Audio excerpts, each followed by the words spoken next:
Tell me what's your point of view? What's your point of view? Tell me. What's your point of view? It is your view. Point of view. Point of view. What's your point of view? It's time to hear from you. Welcome to Point of View. Hey everybody, thank you for tuning in to Point of View Live. I am here with my friend Amy Joy Miller. She's a Buddhist, and I thank you, Amy, for coming. Very happy to be here. When I met you a couple weeks ago, I said I could just feel that you had that positive energy, that calmness. You kind of lived it, you walked it, and I wanted you to come and just share that with us. So first, tell us a little bit about yourself. Thank you so much. Delighted to be here. Delighted to meet you. I grew up in Springfield, Delaware County, so I'm a local girl, and came back to help my aging parents. And I've been back in this area about 10 years and have been teaching locally, but I also teach meditation and Buddhist philosophy around the world in the Tibetan tradition, and I'm in the lineage of His Holiness the Dalai Lama. Wow. Yeah. And how long have you been doing that? Been doing this over 30 years. I've been a nun for close to 20 years. Wow, that is amazing. Yeah. Now, It's been great. I can say that I've never actually met a nun. I mean, other than I think when I was in kindergarten, but I don't remember any of that. I just remember them smacking my hands with a ruler because I kept talking too much. But when how do you decide to take that step? Is that something within your household, something in your community? So for me, I was raised in a different tradition, a different religion, but I was traveling, took some time off from political work.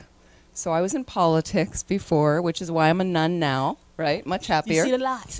And but I was traveling in Asia for 6 months. I had the good fortune to take a trip. I'd saved a lot of money, went for a few months just to explore, and came upon a course that was open to Westerners in English. I did a 10-day course and really enjoyed the concepts of practicing kindness to others, which is really the essence of all religions, I think. And then was able to come back to the States and start exploring through reading some classes. Very gradual process, but I found it made me happier. And then I just started to direct the professional experience I had into some of our Buddhist centers to bring them a little bit more sense of structure, and it's been really great. And so now I teach mostly full-time. So awesome. And traveling the world. It's really wonderful advantage that I have to do it. And so the centers bring me around where they take care of everything, and then they bring me around and invite me. So, and then hopefully if it's helpful for people. And I do teach some locally as well, which is great. Awesome. Yeah.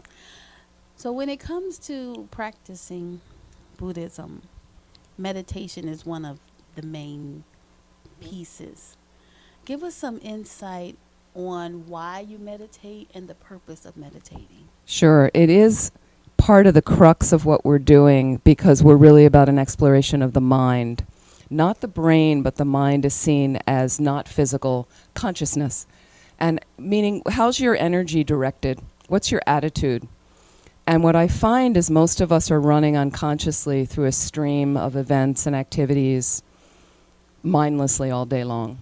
So meditation's a way of centering yourself, being still for a moment, which we feel we cannot slow down. It's impossible. But through a little bit of stillness through the day, I can better direct my awareness in a more positive direction. I can also note when I'm going down some negative wormhole and about to have some negative reactivity through my mouth or activities, and I can counter it by first watching what my mind's doing, analyzing a little bit, why am I doing that?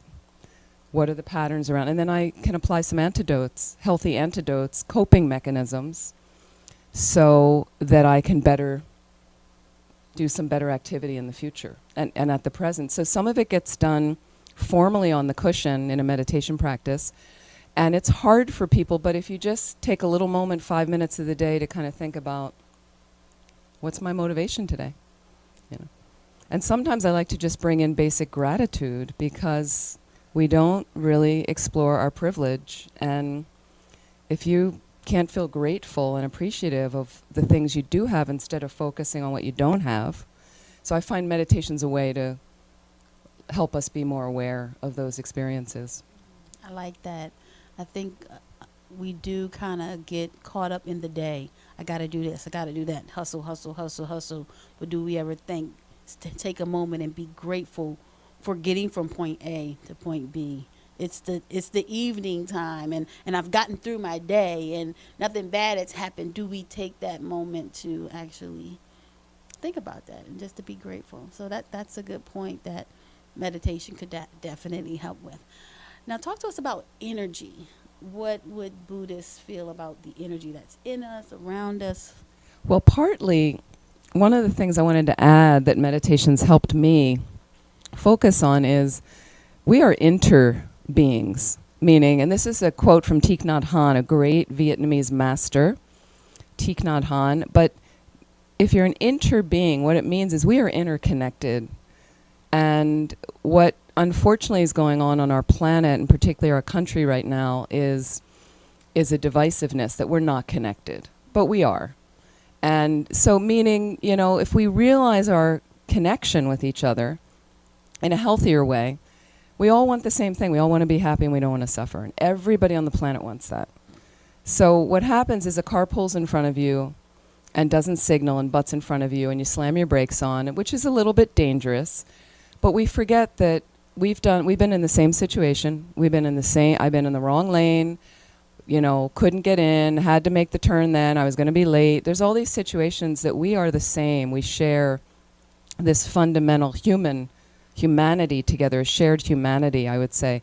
So if I can recognize that in others and recognize fundamental goodness in everybody, so even a terrorist, I believe, has fundamental goodness, and this may sound radical, but it's basically, why are they not acting in a good way, is I just think our basic goodness is covered over by veils of delusion, meaning an imbalance in the mind, that's all. And an imbalance could be anger, attachment, jealousy, fear, depression, anxiety. Wrong teachings. And that's all. And we all have veils of that. So some people are more obscured, but through realizing we're all interconnected, and you know, if I'm angry, that ripple goes out and hits somebody else. So if I can find a more positive attunement to it, we're all a little bit happier. I like that. Interbeings? Interbeing. Because if you think about it, if someone's angry, eventually they can pass that anger along. Then they make you angry, then you make them angry. Then next thing you know, we got this whole energy of anger. And if you don't believe that we're connected, stand in front of a crowd and yawn, and see how many. And that gets me every time. I'm like, no. Every time I see somebody yawn, I resist it. I'm not yawning, and it's still that inner yawn come out. So that's interesting to me. That would be one of the things that you would share. Absolutely, and also the interbeing relates to we're an interdependence. So I prefer to focus on the kindness of living beings. Like, I can find fault in anything. And mostly it comes if you find a lot of fault in yourself. And you don't accept it. You don't forgive yourself. Human beings make mistakes. That's our nature. It's ordinary. It's natural. So if I would prefer to look at the positive and the kindness in others, and I can't live on this planet without the kindness of living beings. I can't get food without their kindness. I can't have shelter without their kindness. I can't walk down the street without it. There's so many instances of that, and I'd prefer to focus on that. I think it really contributes to good health on the planet. Yeah. And I truly still believe, regardless of all that is going on, there are still more good people in this world than bad. So before we go, can you give us some tips to help us that may be struggling with meditating, being as though we need to do it, get that focus in? What would be some tips on meditating? So the beginning, and the mindfulness movement's very big right now, which isn't necessarily a Buddhist principle, but it's fantastic. You have an issue come up that is unpleasant, and this is life on the planet. So we rail out beyond ourselves and blame somebody else, okay? What if I looked at my mind and kind of took responsibility? So now it could be somebody's attacking you and things like that, but what if I just took a deep breath, took a second or third deep breath, okay? And in that process started to ask some questions. First of all, that helps you settle down, number one. Then I'm better able to look at the reactivity in my mind and to question could this person suffer from insecurities just the same way that I do? Does this person want to be happy and not suffer? That's the same thing I want. Now we have something in common. Could this person be fundamentally good but have some obscurations just like I do? So it gives you a little balancing act to open up a greater perspective for you that I found helpful. So initially the breathing, and then what if I notice that I am uncomfortable? The United States of America, the biggest thing is nobody wants to be uncomfortable. We're so impatient with ourselves. So what if you just realize, I'm uncomfortable. I'm just mindful right now that I'm uncomfortable. You know, a lot of my spiritual practice, I find, is getting comfortable with the uncomfortable. So the more I practice that and realize, wow, this is showing up, it's unfortunate. And the next thing, from the perspective, can I do anything about it with a healthy motivation, which I would add compassionate wisdom? Then take action. Sometimes you notice, I cannot do anything. I've checked. Cannot do anything here. Can I practice letting go? So, and I also think that experience of accepting my flaws helps me to better accept other people's flaws like that, mistakes. So take a couple deep breaths, relax that body, and just think. Think about what you can do, what you can't do, and accept it. And be able to clear your mind and move forward. Well, I thank you, Amy. Thank you for your time. Thank you. Very welcome. Very happy to be here. If someone wanted to reach out to you, how could they do that? I do have a website some students have put together for me that has a lot of really helpful stuff on there. There's videos, audios. amymiller.com, amymiller.com. And please come and have a visit, and very happy to help.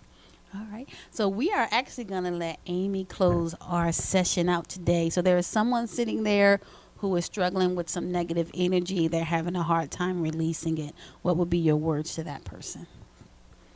Take a deep breath, and please spend a little time, 1 minute, acknowledging the good circumstances of your life, and a minute acknowledging your good qualities. You may feel you don't have any, but you have many.